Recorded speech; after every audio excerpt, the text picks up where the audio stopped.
Kerstin, you are a 6'2", so you have line 2 on the unconscious side. So I'm eager for you to paint the picture of how that shows up for you. Yeah. So it shows up unconscious. I wasn't aware that, well, maybe the other way around. I always felt the pressure that I have to say something, that I have to go out. Like social media feels very pressuring. Like the feeling of even like sometimes even not being enough because of, others are doing this, but I don't. So when I was young, I was always in school. I was looking for moments where I could say something. In my mind, I had like complete sentences that I could say because I didn't want to come out of my shell.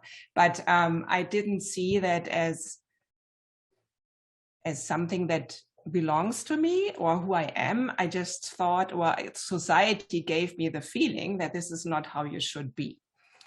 So that has been like a long time of my life. And so now, like with knowing human design, I really see that, okay, this is who I am and I need this time. And what I really find is I need the time to create. So, and I can only create where I'm in my hermit phase. And I really need this to come up with ideas. I do branding and marketing, and I'm very creative. So if I'm not in this, my own sphere and do my own, I research things, I come up with ideas. So if I don't have that, I'm not creative. It feels like someone is trying to pull something out of me, but it's not there yet. So this is how I experience it. Now that I know I need my alone time, I try to, similar to you, Lisa, I love to go outside. I love to be in nature to really feel grounded. But as a Mani-Gen and have so much energy, I really don't. This is my this is my challenge. Really, I have to force myself to take this alone time so that I can create and recharge. So I'm not really conscious. I have not really been consciously focusing on, you know what, Kerstin, you need this now, and it's your right to do this. It's more about, okay, I need to do this, I have this idea and this. So I'm just jumping around and then back and forth. So this is really a challenge for me to accept, okay, Kerstin, this is who you are and you need this, because only if you do that, you can come out and you can shine. Okay, well, that's a very interesting share, Kerstin. So what you're saying is on the unconscious side for you, and maybe because of the Mani-Gen energy, it's not like, oh, your body just naturally falls into this. Like you have to be deliberate about that downtime, that you time to let the creativity percolate. And I can, so my energy is really, I jump up in the morning and say, okay, this. So I have 1,000 things on the go. And then at one point now, like, I think how I come to the point of appreciating my hermit, the two, is really when I feel, okay, I'm getting, I feel the pressure because I also have an open head, open ajna. It really feels like a lot of things. And then I really see, okay, I need to step back. This is now the time where no music, nobody around me, just me out in the woods, just quiet time, listening to the birds, feeling the sun on my face. So this helps. But it's not something that comes natural to me. I really have to learn this. And something that I notice is I need the connection to my body. I totally disregarded that for the most time of my life.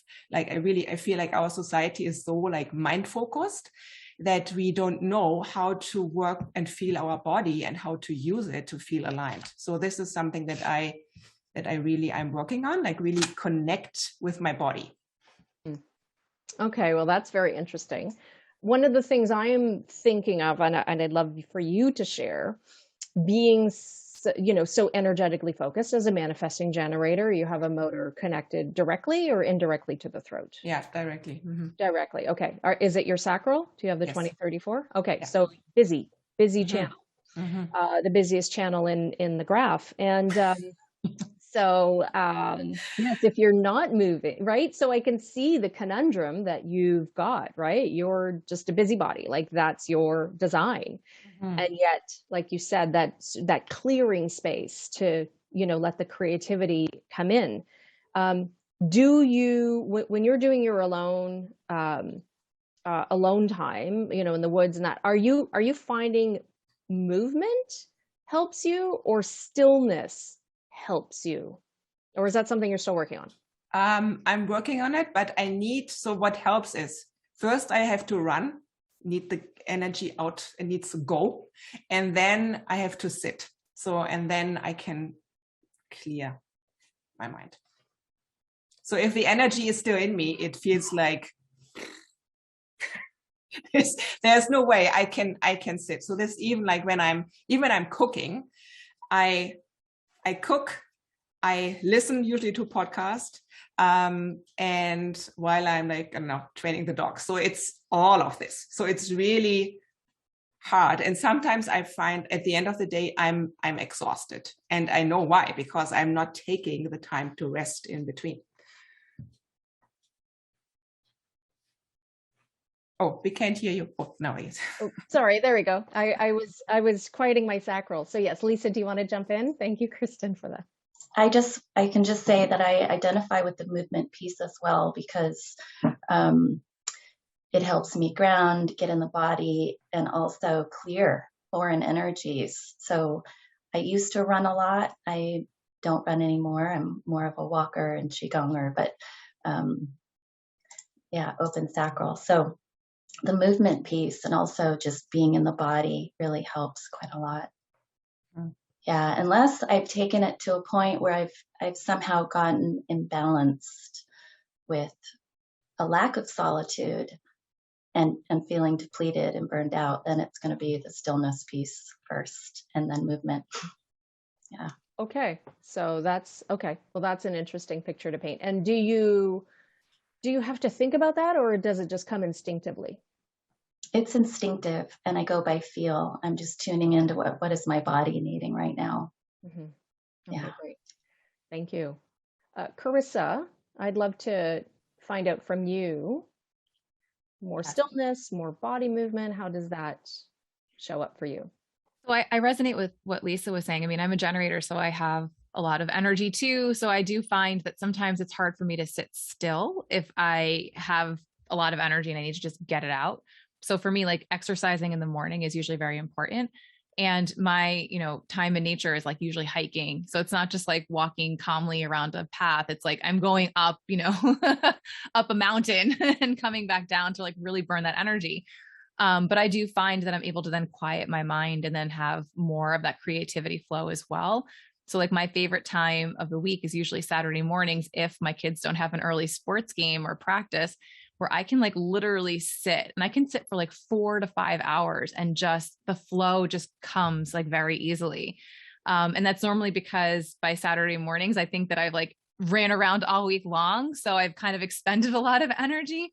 And then I find that then I have the energy again to kind of go back and start moving my body like later in the day. So it's almost like a little bit of like a cycle for me. So I resonate with what Lisa's saying. Whereas if I feel like I haven't been moving my body a lot for whatever reason, because I've been spending so much time in that solitude and that quiet or just working, I need to move my body to get back to that place of stillness and solitude. And the flip side of that, if I've been doing a lot of exercising throughout the week, because I do try to get my workouts in during the week, then on the weekends, I can find that I can rest a little bit more and have that solitude time and have it be a productive, creative time for me as well.